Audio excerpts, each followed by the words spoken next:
Before I venture off into the world of sound, I just actually want to show you some of the books that I'm reading currently and that I've got as part of my research inquiry. So I'm just going to grab those. It's quite a big pile. So firstly, I've already shown you this in the previous video, but this is the bone clocks. So I've actually had to tag the bit here that I'm reading. As you can see, it's not a quick read. I'm quick at reading, but this one is taking quite a long time. So this right here is the main inspiration for this project, and this tiny tab here is where the interpretation begins. The second book is Einstein's Dream. This was recommended to me by our course leader Joe. And this is a fictional collage of stories dreamed by Albert Einstein in 1905 when he worked in a patent office in Switzerland. As the defiant but sensitive young genius is creating his theory of relativity, a new conception of time, he imagines many possible worlds. In one, time is circular, so that people are fated to repeat triumphs and failures over and over. In another, there is a place where time stands still, visited by lovers and parents clinging to their children. In another, time is a nightingale, sometimes trapped by a bell jar. It then goes on to say, now translated into 30 languages, Einstein's Dreams has inspired playwrights, dancers, musicians and painters all over the world. It explores the connections between science and art, the process of creativity, and ultimately the fragility of human existence. So that's going to be quite a decent little read. The next books are very much research-based, all academic. The first one, again recommended by one of the course leaders, was Reframing Immersive Theatre. As you can see, I've actually already been through certain chapters in this and have pulled certain notes already. Really interesting book, and actually has some really good things about ethics as well for immersive theatre, because that's quite important.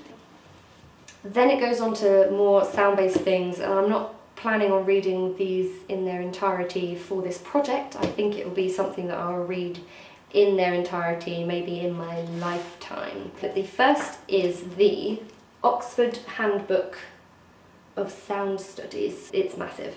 It's a really, it's humongous actually, but it's a big old Bible of articles and journals all about sound studies. So example, section 1 here is reworking machine sound, shop floors and test sites, and there's a lot in there. The second of this particular sort of section of my research is the Sound Studies Reader as well. Similar size to the other one, a little bit thinner. Again, it's a selection of essays, but it also has really useful diagrams and things in it as well. So I think it will all be really useful. And I decided to invest in these myself. And the reason for that is so that actually when I read the sections I'm going to read, I can highlight them myself. This one I've borrowed from the Middlesex Library, which is why I've got all the post-it notes in here. And the post-it notes have got specific quotes that I really enjoy and that I like the sound of. So I'm then going to have to pull those out when I have to take this back, and they'll just be post-its in my notebook sort of out of context because I don't have the rest of the book. So it just means that actually if I'm working on my journal or my notebook, I can just have a list of page numbers, and in there I'll be able to find the highlighted section. So it'll be useful.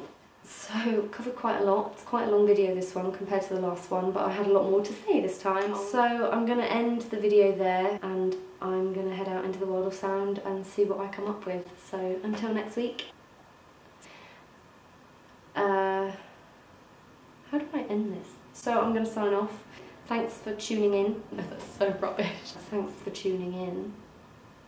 Sucks. Go and get some work done.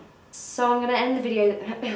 Yeah, I'm going to sign off and maybe go and crack on with an adaptation.